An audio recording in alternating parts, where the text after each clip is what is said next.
You think Capcom Fighting Game Collection is the only way Capcom is making a new Darkstalkers game? Yes. To actually answer your question, absolutely. And the reason my thought process behind that is the way it is because time and time and time again, even though like 10 years ago, we were told that was not the case, turns out it absolutely was. And it absolutely had a profound impact on where certain franchises would go in the future. So I would like to tell you that you should go out and pre-order and buy that Capcom Fighting Collection because it already looks really good, right? I'm not gonna lie. Like, you could be questionable about Street Fighter 6. You can be like cautious about the future of that game. You can not like the way the characters look. I get it. But that Capcom Fighting Game Collection is quite literally full of a ton of Capcom fighting games that have never been officially released outside of their initial iterations, either on PS1, which are super bunk versions, or the original arcade. Like, unless you're into Fightcade or emulation, you're just not... Those games have never existed, practically, which is really damn cool. And a lot of them are games that I've wanted personally to show up in some way, in some form, for a hell of a long time. And they're finally here in a giant package full of, like, what, 5 Darkstalkers games? Or something like that. I would like to tell you that, yeah, you should go out and buy that shit immediately, right? You should just go out and like pre-order it. But we still don't know. We don't know if it's going to be great. We don't know if the rollback netcode in it is going to be fantastically usable. It is being made potentially, I think it's being made by M2. I think those are the guys that put together the Capcom Arcade Collection. It was called like Capcom Arcade something or other that came out on Switch and everything else. And also they made the Capcom Beat 'em Up bundle that came out a few years before. It's the same developers, right? And I think it's a Japanese port house called M2 that is doing it. I'm not 100% on that, but they have not had proper functional rollback netcode in any of those iterations, so it just hasn't happened. I'm curious about that stuff, so I can't really tell you and go out and say like you should just go out and absolutely nail that shit. It's gonna be great, like fast forward saves, like all that crazy stuff that they're allowed to do. It all sounds awesome, might not be great.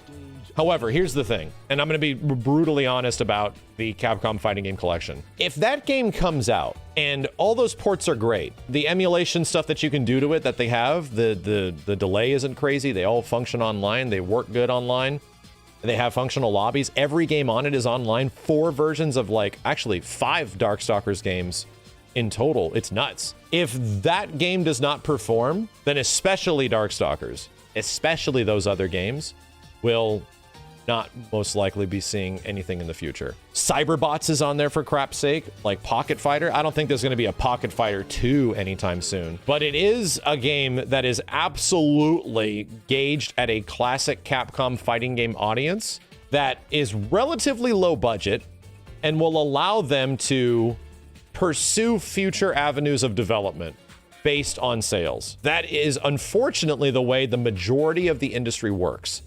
And we've seen it time and time again. For anybody that doesn't know about Darkstalkers Resurrection, Darkstalkers Resurrection dramatically underperformed. The Darkstalkers series in general does not have a huge amount of home console sales support behind it, where the console versions of Darkstalkers on either PlayStation or Saturn released to pretty decent numbers at the time, like okay. However, it only was ever a really popular arcade game. Darkstalkers only ever thrived in arcade, and its arcade numbers were always pretty good, especially Darkstalkers 1. So it's a franchise that's weird, right? Where it was gonna come back, there was a trailer for it at a Comic-Con, and then suddenly it was just gone, most likely because Darkstalkers Resurrection underperformed. And that was a great game with some great netcode, and it was a great port made by Iron Galaxy. It was really good. And it's crazy to think that if they were blamed for why that game not doing good. Yeah, the Capcom test is also what killed potentially Mega Man Legends 3 over 10 years ago. Like, there's a lot of situations like this in the past where it has a dramatic impact. And I've even heard from around the block from several people that are ex-Capcom employees of like so many years now, like over half a decade, that told me that like, yeah, it was pretty much canceled because Darkstalkers Resurrection didn't sell. Like, I've heard that from several different sources that that was a game to sort of test it. It's not a Capcom test. No, this is a test of the entire industry. This happens all the damn time. This happens everywhere and anywhere. That Capcom beat 'em up bundle looks very promising right now, with a lot of really cool and fun games that have never come out. And yes, I can tell you almost without a shadow of a doubt, outside of knowing somebody individually that works in-house, that it is 100% a test of the audience's commitment to actually invest in some of these older franchises. In the same way that you could potentially see like Breath of Fire 1 to 4 show up in some way, right? Like, that could happen. There could be a situation where, like, maybe in 6 months, there's a Breath of Fire collection in the same exact way.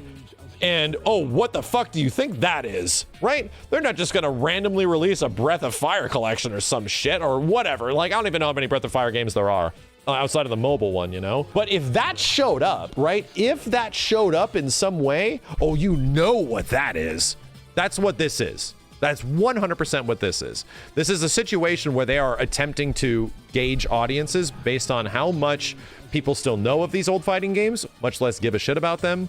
And the same way that if there was a Breath of Fire collection, yeah, that would be the best example I can give you. It's like, oh, geez, wow, of course.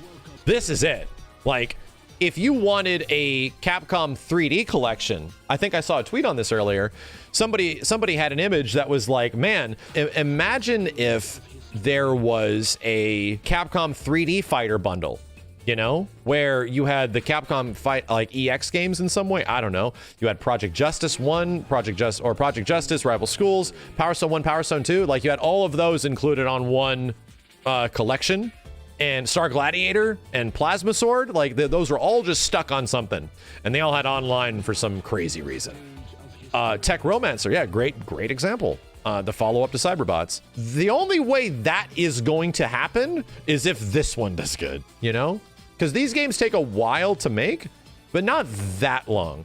And if suddenly, like, there is early development happening right now on, like, a 3D bundle, like another Capcom fighting game bundle 2, and it includes those kind of games, Final Fight Revenge, which is really cool. If this one already shows signs, if the first collection shows signs of it not selling well, they'll cancel that shit immediately. Even if there's a development already done on it, it'll probably just get scrapped. All I'm saying is that for anybody that's in my chat, we've been playing all the games on those bundles for fucking years, right? We've literally been showing and experiencing how cool some of those things are in those old games, and how much love and reverence and how much legacy is filled throughout all of them. It's just amazing to see them actually being officially represented some way in 2022. And I would really like to tell you that you should go buy it immediately. But let's wait till it comes out, and we'll see how good it actually is.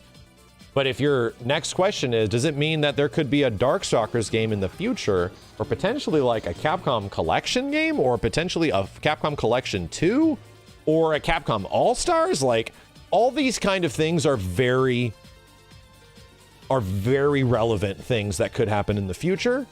And I think as a fucking community, we can't let the Darkstalkers Resurrection situation happen again. Like, we just can't.